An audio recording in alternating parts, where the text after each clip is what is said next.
Hello, and welcome to another episode of the We're Not Experts History podcast with myself, Sarah, and Mr. Basildon, aka James. Hello, Hello, James. Sarah. How are Hello. you? Good? Good day? Y- Good day at the Yeah, footy? no, let's move on. Okay, I won't How are even you? ask. I won't even ask. I've had a great day actually. I'm good. Long So, summer days. yes.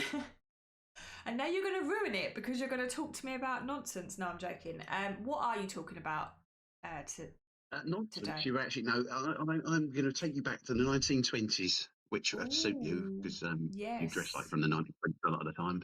So, yeah, this is 1940s actually, but you were close. But anyway, go on. was there much different? Was there all that much? Anyway, yeah. So this is a little known subject. I'm hopefully going to enlighten you about. Okay, hang on. I'm going to turn you down ever so slightly because I had my volume up far too loud and we don't want to deafen our viewers, listeners, I should say. Oh, God. Not cooperating. Right, okay, let's try that. Sorry, continue. Right. So, what's the volume like? I'll cut this bit out. Yeah, no, it's fine. It was That bit. I had it turned up because I'd been gaming and I forgot to turn it back down. My bad. Okay, we're good. Okay, so we're going back to 1920s. We've got a new marvel is transforming, not transferring. It's transforming uh, British homes, and that marvel is the wireless radio.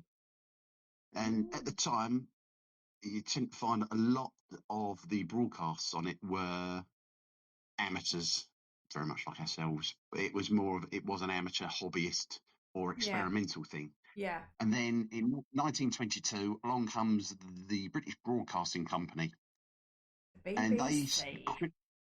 the BBC, they quickly cultivated this image of an unwavering authority and being completely reliable.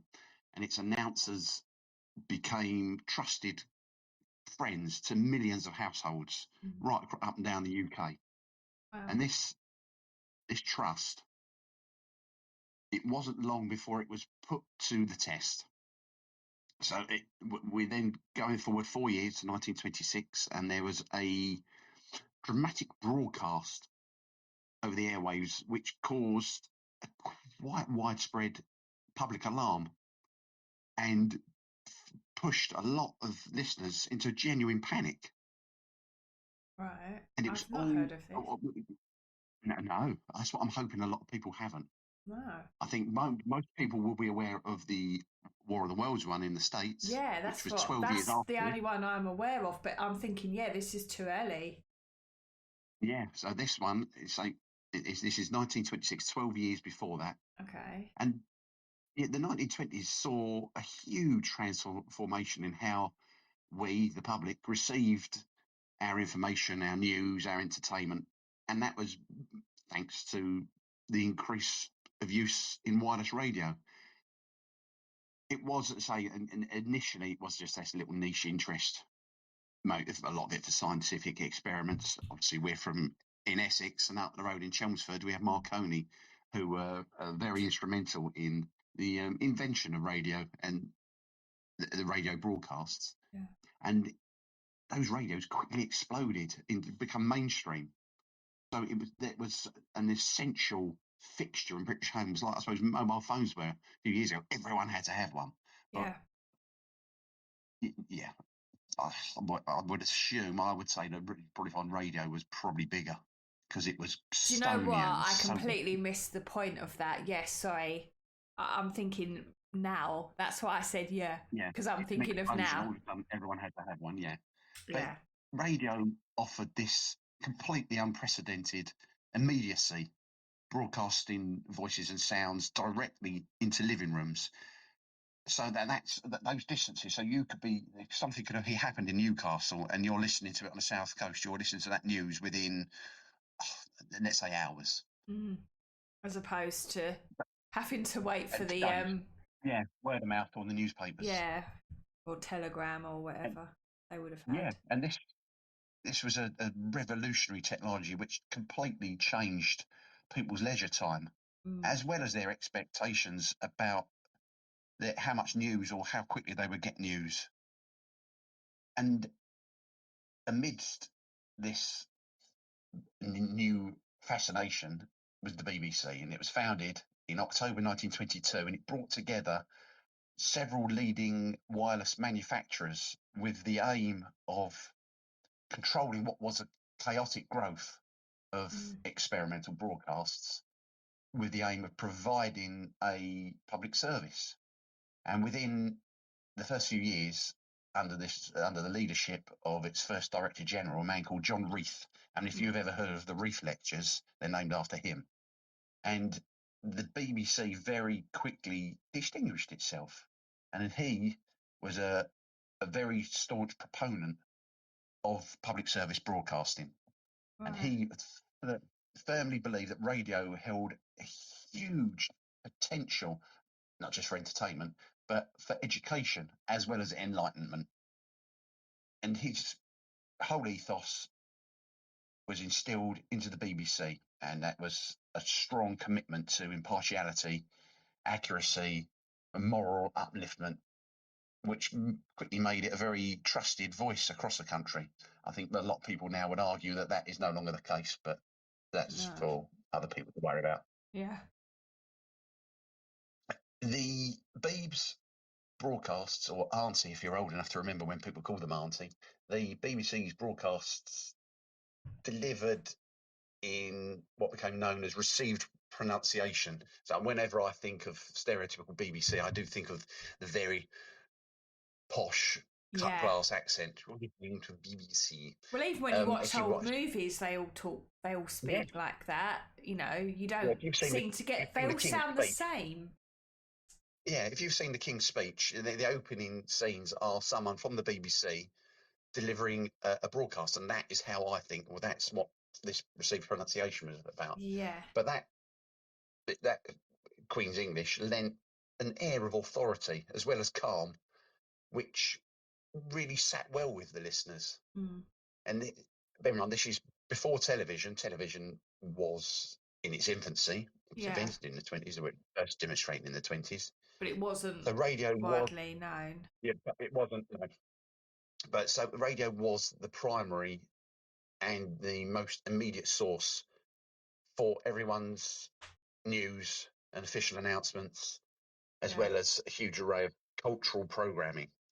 So it was in a very, very unique position, which fostered an extraordinary level of public trust as well. Especially then, chances are that it's the only radio station most people can pick up. If there is any others, I don't know. I'd say it's hobbyists mostly. So yeah, you might get a few pirate stations, but yeah, I know what you mean. You never know. I really don't know. So when a BBC announcer spoke, everyone who heard it just assumed that's the truth. That's it. Yeah. They straight down the line. Yeah.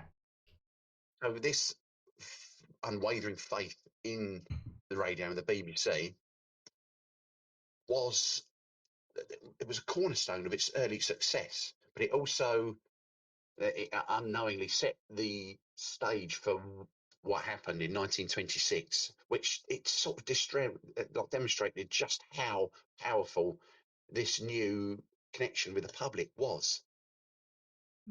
Now we go on to 1926, and it causes a panic, this thing, because what they do is on the 16th of January 1926, there's a fella called Reverend Ronald Knox, who was an early broadcaster. He was a Catholic priest. And the BBC were broadcasting what was just meant to be a documentary on 18th century literature. And he interrupted it. Right. So we interrupt this report. And it was all a play. It was a satire on how the BBC broadcast news. So he interrupts this false documentary, this false talk, and he says that the Elizabeth Tower, which is known as Big Ben, Elizabeth Tower had been brought down by trench mortars in London, and the Savoy Hotel had been burnt to the ground, and a government minister had been lynched. Of course, people listening to the BBC completely believe this, Yeah, I because will say now it's not that now long you ago. wouldn't. Yeah, You'd be like, yeah, whatever. yeah.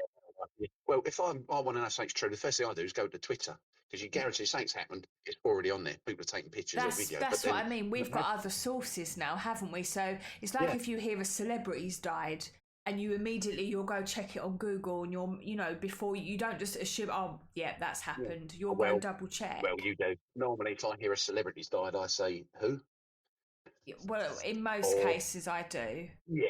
A lot of them, and also a lot of the cases, I just assumed they were dead anyway, and I was shocked, but they were still alive. Yeah, Moving on. that's normally happens to me. What? He's still Yeah, yeah, bearing in I mind, thought he yeah. died So years bear in mind, ago. 1926. Yeah. Yeah, I thought, yeah, I had no idea. So 1926, the Russian Revolution wasn't that old, so most people have that in mind. Mm. And we're getting to the point where the general strike's already been prepared.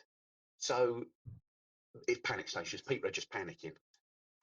But it didn't help that the content of this broadcast was so well crafted. Apparently, it doesn't exist. I've had a look; that you can no longer listen to it. It doesn't exist. Oh, it's a But shame. which is such a shame. But Mm. they put together so it simulated this sudden and violent national crisis. So it evolved a series of urgent, escalating announcements claiming to be live reports from various locations across the country. So was it just meant And to be? Sorry, was it meant to be kind of like an entertainment sort of yeah, play type it's just thing? yeah, it was a satire on how the BBC works and how they would, Right. if this were true, how it would have So operated. they didn't expect that it was going to cause this level of panic. That wasn't the No, intention. no, if they, Right. no, you would have thought if they thought that they would never have done it. No, that's what I wondered. Okay. Yeah, Yeah. sorry. Whether obviously I can't listen to it, so I don't know whether they come out beforehand and said, "Well, it's going to sound like an 18th century literature talk, but it's going to change." I don't know if they did that or not. I don't know if how it was introduced, Right. but so within a few minutes in, I think the whole broadcast only lasted 12 minutes, Okay. but 12 minutes of yeah, absolute chaos. yeah. So the reports detailed fictional events like widespread strikes, public disorder, government shutdowns, and even suggestions of foreign invasions, which is that always causes panics up and down. Even with the War of the Worlds in the 30s, that was an invasion. Yeah. But this broadcast incorporated realistic sound effects as well. So you had sirens and crowd noises and Oh. gunfire and crackle of distant explosions, which really enhanced the illusion it had created.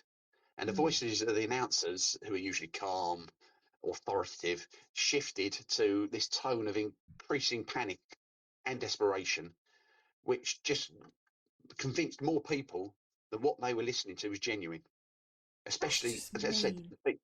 yeah, people listening to the BBC, they assume it's true. Yeah. And realism was so compelling that numerous listeners completely missed the fact that it was fictional, and they assumed that they were hearing genuine reports of national disaster. And this drama was aired without sufficient or clearly understood disclaimers, or the disclaimers were simply missed by those tuning in Yeah. late or momentarily distracted, which was again the case with the War of the Worlds in the 30s. Yeah, because that And was actually meant to be a joke, wasn't it? And not a no, joke it as wasn't. It was such, just a but radio. It was just that one was just an updated radio play of the War of the Worlds. yeah. That's a different story. But from what I understand is it was on a smaller radio station which wasn't all that popular. But most people listened to another station at the time, Mm. and the show they listened to finished just after the hour. So they were then tuning in to Orson Welles, having completely missed the fact that That it it was not says, "Oh, real. by the way, this is a player in War of the Worlds." And I also understand that the panic afterwards has been blown out of proportion, and it wasn't that great. Right. Most of it was letters to the radio station complaining. Right, okay. But with this one, It was you actual had, real panic. yep, and the BBC were their switchboard was besieged, and obviously it didn't help that then the following at the time the following day there was bad weather, so the delivery of next day's newspapers, especially in rural areas, were they didn't get through. So people in these rural areas have heard this on the radio And they've and then got not heard nothing anything follow else. and they can't Google it, can they? No, Can't but text a mate and go, what's going on? I have read on the BBC website, if you Google the riot that never was, And on the BBC Radio 4 website, it's still in the old BBC website format, which is great. I love it. But it does state that the Beeb made several announcers that evening to say that the program had been a burlesque. But most of those announcements went unheard, so people completely missed the fact that it wasn't real. Actually real, yeah. Yeah, so this is known that it was called at the time Broadcasting the Barricades. And the immediate fallout from the Reverend Ronald Knox's stark demonstration of just how the power radio held right across Britain. Yeah. It was immense. Homes tuned into the BBC and were plunged into this state of alarm. Oh my God, what is going on? Yeah. And the broadcasts, obviously, it was, well, it says, what I've read online says it was a very realistic portrayal of national chaos. But how? I mean, no, I've never heard national chaos to tell you whether it sounded real or not. But I think, once again, if you're going to believe the BBC, you hear these noises, you're just going to assume it's real. Yeah. I mean, I don't know. I mean, obviously now, if we could hear it, we would now know it's a hoax. But how realistic it was, I don't know. No, that's the thing, because we know going in that it's not real. But yeah, someone not knowing that at the time, which is the BBC, it's truthful, it's authoritative, it must be real. But the reports from the time describe scenes of genuine panic. And the telephone exchanges, as I said, were inundated with frantic calls to the BBC. People were ringing newspaper offices and the emergency services. Listeners went out their way to try to get clarification or offered assistance, or just to express their terror at the sudden breakdown of society. And accounts even emerged of individuals preparing for civil unrest. They were barricading themselves in houses or fleeing areas, absolutely terrified. And newspapers of the era quickly jumped on this incident, with coverage ranging from alarmist headlines that sensationalised the public's distress, and as well as critically analysing the BBC's responsibility, as well as the ethical implications of this broadcast. And the newspapers went out of their way to condemn the BBC for its lapse in judgment, demanding explanations for how a satirical play could cause widespread confusion. Nothing to do with the fact that the newspapers were terrified that the BBC were broadcasting news and potentially taking away people from reading their crappy newspapers. Not that you could do a crossword on the radio. No. So the BBC faced quite a significant challenge to its credibility. Not that he worries about it now. But John Reith, the Director General, he went out initially, at first, he defended this broadcast as he said it was an imaginative piece of satire, and the sheer scale of the public reaction forced a re-evaluation of this. So the incident triggered an intense public debate about the power and the influence of radio and this new early BBC's role in society. So official statements and internal inquiries followed, as they do, and highlighted the urgent need for clearer distinctions between fictional programming and genuine news. I mean, now if you listen, obviously you tune into the Today programme on the BBC, at no point is it going to be fictionalised. But I mean, you had the Radio Times then, I'm sure it would have said in there that you've got, this is going to be a play. I don't know. But it was lessons for the early BBC. And and they are very early, aren't they? They're what, 4 years in? So they're still 4 years babies. Into yeah. I suppose as well. I think it is a new medium. They're still learning, and I don't suppose at any point they thought this is going to terrify people.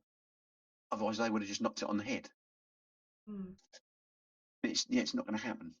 But while it was a brief incident, it left quite a large mark on the early world of broadcasting, as well as the development of the BBC. So this widespread public alarm, I'm going to have to go online and see what newspaper reports I can find, even though I know they're going to be exaggerated, because I'd like to know how widespread it was. Yeah, that'd be interesting. bearing in mind what I said about the War of the Worlds one, we think the alarm for that was blown out of proportion. I But mean, I'm not familiar with the history of the BBC, but when they obviously would have done a broadcast, would it have been nationwide or would it have been certain I areas? would assumed it was nationwide. I Yeah, would assume most of the that's what nation. I thought, because I know when we talked about a previous incident with the Yeah, not War of the Worlds, it was other kind of alien it was the related, broadcast interruption. but Yeah, a that was broadcast quite interruption. localized, wasn't it? Whereas this That's one, because yeah, well, that was because that was ITV, so ITV was regional. You had different regional franchises covered yes, different parts of the that's what I country. meant. So Some of it, it was some only a broadcast would have been local. national, some of it was local. Yeah, Yeah. and that one just attacked a local broadcasting tower. Yes. Whereas I'm assuming this This one is is all national, over. the BBC. Yeah, I don't think the BBC was regional as much as then Especially at not in all those than it is now. early days. Yeah, this is, No, I think you just go to broadcast to as many people as you could. yeah. I think the early days of the BBC's television was a little bit more London based, Mm. especially as they are experimenting with it. Whereas radio by the 20s was, I think, yeah, what's that, late Victorian invention, early, I'm not sure. I'll have to look that one up. Mm. But I think one of the most significant outcomes of this incident was a tightening of broadcasting policies and their guidelines. The Beeb become quite aware of the necessity for a clear, very clear, unambiguous distinction between factual news and reporting and its fictional, dramatic programming. Mm. I think after this, I think one, yes, you do need to make a distinction, but two, we might be quite good at radio drama. I think we're going to look at this. It sounds like it probably would have been quite entertaining if you'd have known Yeah. it wasn't real. Yeah. But this meant implementing much clearer announcements, especially before and after satirical or fictional content, just to make sure that listeners were never again confused about the nature of a broadcast. Mm. But it also shaped the BBC's evolving ethics around broadcasting and John Reith's vision of the public service broadcasting, in which he would emphasise education, information, and entertainment. I Yeah. think in those orders, they wanted to educate, inform, and entertain, and they wanted to reinforce that. And this event underlined the critical importance of maintaining public trust as well. And now more than ever, I would say, because so many people want to scrap the TV license tax and are looking for loopholes. But then, I mean, I don't know how. I think you had to have a radio license when it started. I don't know. Really should have looked this all up beforehand. I've not done very well with this. But I didn't know about radio licenses. Obviously, I know about yeah, you TV had a radio license. licenses, but Yeah, yeah. You also had to have. There was a difference as well. At one point, you had a different license for black and white TV and a different one for oh colour. right, okay. Yeah, there you go. Yeah, so the commitment, whole commitment to being impartial and being accurate, as well as making clear what sort of broadcast this was, it became a new cornerstone of the BBC's identity, influencing its foundational motto about being informing, entertaining, Mm. whatever it was. And this, the 1926 Radio Panic, quite catchy title, showed what just how great a reach the BBC covered and how much responsibility they had to its listeners. Mm. So the efforts that followed this were great to avoid similar incidents. And yeah, obviously now I can't even imagine what that was like then. I didn't grow up then, funnily enough. Um, Before our and I time. think yes, and it was probably. I think the reason it doesn't happen now is because of incidents like this. So they've learnt their lesson. Mm. I It mean, was I one of think the those nearest things that sort of had to happen in a way. yeah, Like a lot of historical events that we talk about. it's kind of like, well, if that didn't happen, this wouldn't have happened, or they wouldn't have Yeah. learnt this. Lesson learned. Yeah. Yeah, yeah, I think the nearest I can think of it, there was a program in the early 90s. I think it was called Ghost Watch. There was right, Michael Parkinson and Sarah Green, and it was meant to be filmed in a haunted house. And I can right. remember watching it for about 5 minutes, and it was so crap. It was so bad. I turned it off. I But don't I remember think it at all. no, it was early 90s, so you would have been what, 8, Sorry, what was it? maybe. What was it? Early 1990s. It No, was no, called no, Ghost no. Watch. Oh, God. Radio or TV. It was on TV. Oh, on TV, right? Yeah, I It was don't. on TV. It was on the Beeb, and I can remember going into school either the following day or on the Monday and talking about it, and everyone else said, "Oh, it was really bad." But apparently there was a lot of people who thought, "Oh, wow, they're actually in a haunted house." It was crap. It was absolute pony. I imagine this broadcast in 1926 had to be of a higher quality. But today, the lessons from that 1926 broadcast are very, I'd say they're probably still quite relevant, particularly in our digital age of rapid information. So the information we get now is going to be quicker than what they were getting then. Yeah. And it's, I suppose, once again, this is probably an early form of fake news. Yeah. Without the AI. Yeah.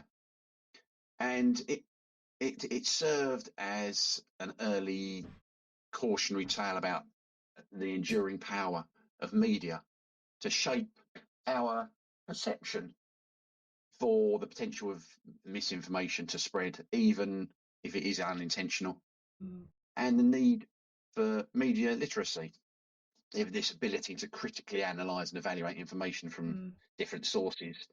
And that's a direct echo of the challenges faced by the people who were listening in 1926. I'd love to know how many people had a radio in 1926. I was going to say as well, because when I was talking about it being nationwide, and then in my head I was thinking, even if it was nationwide, what percentage of the UK would have owned a radio at that point? Because the radio was still relatively new, wasn't it? Yeah, and they were. The thing is, I think what people don't realise now is I think radios were relatively simple to make. Right. So you could probably make one. I know you could get kits, and they would be, so a lot of them would be battery powered with, like you had a thing called a crystal set where you had to take the crystals or the batteries or whatever they were to a garage to get them charged. But from what I understand, you could build the radio relatively simply. Right, okay. Or you might find you could probably hire a radio, like you could hire TVs for a long time. If there was a big event or something like that. Oh, what do you mean long-term hire rather than buy it? Have it on HP type of thing, I guess. Yeah, possibly. I mean, I've heard stories about people hiring televisions in the 50s so they could watch the coronation. Yeah, I can imagine that. Even in the 60s, so they could watch the World Cup final in '66. Yeah. Imagine that, having to hire a telly. Yeah, mad. It's just so normal now for everyone to have TV. I know not. I'm sure there are people that don't have TVs. Very wide. But yeah, it's just they're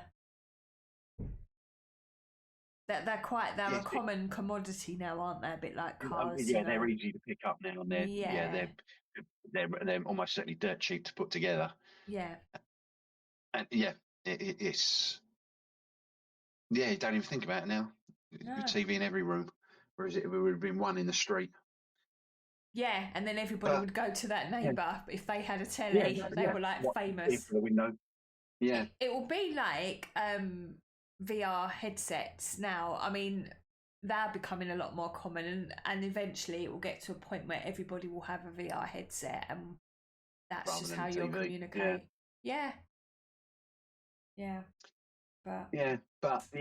So that's broadcasting the barricades, the Riot that never was, but it's a minor. No, not minor. It's a small historical event that just sort of reminds us that discerning fact from fiction, understanding context, as well as questioning your sources, are not new skills, but very sort of they're something you need to be competent about Yeah. just to make sure the information you're getting in is accurate. And even now, you go on the BBC and they have section on there about sort of that they'd have news in from like Gaza or something like that, and they'll have a little bit on there just about verification. So they'll just go and look at videos just to make sure what you're looking at is true. Yeah. Yeah, and that's the 1926 radio panic. Oh, wow. That was I wasn't aware of that. Never even heard of it. So No. And yeah, I don't know whether Orson Welles was familiar with that. I wouldn't have thought so. So 12 years, 1938, he did his War of the Worlds broadcast. If you go online, different places, you can listen to it. I have listened to it. Yes, I've heard it. I've heard it before. Yeah. Yes, to me, I would have realised that it wasn't real, because if aliens have invaded America, I don't think you're going to stop the broadcast so you can go over to a band. They did have music cutting in to the broadcast of an alien. Yeah, yeah. Yeah. Yeah, so yeah, but then as I said, the panic. I don't want to say people were more gullible, because they were in a sense, but not because they were stupid or anything. It was more the fact that different times. It was different times. I mean now you can manipulate a video with AI. So even if you see something happening on the screen, you question it. You know, whereas give it 10 years ago, if you saw a video or something, you'd go, "Oh, that happened." You know, you wouldn't doubt it. Whereas now you go, "Is that AI? Did that happen? Has someone manipulated that?" So, yeah, it's kind of the times have changed, haven't they? Yeah, yeah. I also, from what I can remember, I should have looked this one up before I'm going to start talking about it. But a few years after that War of the Worlds broadcast, there was another one in Quito in Ecuador. And again, there was a big panic. And when people realised it was a play, they raided, or they stormed into the radio station, and there was murders. Oh, that's not very nice. They were so outraged. No, they were so outraged that they'd been made fools of. Oh, they were just trying to entertain. Oh, that's not. That's. So as the Reverend Ronald Knox would say, here endeth the lesson. Interesting. Well, that's something new. Do you know that what you said though? Slightly off. Well, not completely off topic, but following on from what you said about how people actually went and kicked off at the radio station. It's a bit like because I'm thinking, oh, how could people be like that? But it's a bit like when people get really invested in a movie or a series on the TV, and they actually take it out on the actor or the actress for portraying a certain character. And I mean, I can't think of any examples offhand, but I've heard of where actors or actresses have played a particularly not very nice character in a well-known series, and they've been abused on the street because people can't differentiate that they are just acting. They're not bright enough. It's how could you do that? And it's like, I'm just acting. I didn't really do that. Yeah, I seem to remember there was someone from EastEnders who which automatically means they're not an actor, who was abused in the street. But I think that says more about the people who watch EastEnders. Well, yeah, it's not the actor's fault. They're just doing a job. No, but you don't have actors in EastEnders. If you're an actor, you're not doing EastEnders, and it is the worst thing on television. Have you watched it? I have had the misfortune. I caught 30 seconds of it last year at some point, and nearly vomited up. It was shocking. I'm not going to lie. I mean, I haven't watched it for years, and I would not watch it now, but I used to watch all the soaps. I mean, when I was growing up, that was just part of our religion at home. You know, we had our soaps. We had Heartbeat on a Sunday night. I remember that. And Emmerdale. And then I think Saturday was Corrie and EastEnders, I think. I can't remember. But it was like a family event. You know, you all had to go sit in the living room and watch. I feel like storming into the broadcasting, into the BBC and ITV and committing murders just from hearing about them. Yeah, they're very. I mean, looking back, I found them entertaining at the time. Heartbeat was quite good actually, but looking back, I think, God, what a load of old misery! Like, why were we watching such negative, awful No, I Oh, don't know. It's TV for the hard of thinking. I still think it's aimed at the brain dead. what are you trying to say? You don't need to be I alive. used to You watch don't that. need to be alive to watch them. No. It just becomes, I think you just watch it, it just becomes part of your routine, doesn't it? But I guess now, we've had the birth of YouTube and, you can watch so much. I mean, I haven't watched actual TV for years, probably about a decade. I watch documentaries, like, when I say proper TV, I mean like soaps. And I'm not trying to say soaps are proper TV, they're not. But you know what I mean? No. Normally when people say, oh, telly, I think of like soaps and things. Don't watch any of that. No, I watch documentaries and I just watch random things on YouTube, and that's me sorted. And we've gone completely off track, but we're still talking about the BBC in a way. It does take me back to John Reith, when in the early days of the BBC, he was quite open and honest, because he told people, don't expect too much in the early days. The programmes will neither be very interesting nor very good. No, well, they're still trying to feel their way out. This is a new thing, isn't it? You know. Yeah. Well, it's gone back to that now. Yeah. And maybe that should be our tagline. Now they don't know what to do. Yeah. They're just putting out any old nonsense. Yeah, I think we've waffled enough. All right then. Well, thank you for listening. We hope you enjoyed the podcast. We hope that you potentially learnt something, because I mean, I myself didn't know about this. I don't know a lot. No. But yeah, you may have learnt something new. But just remember, we are absolutely 100% not experts. We're just two amateurs muddling through history.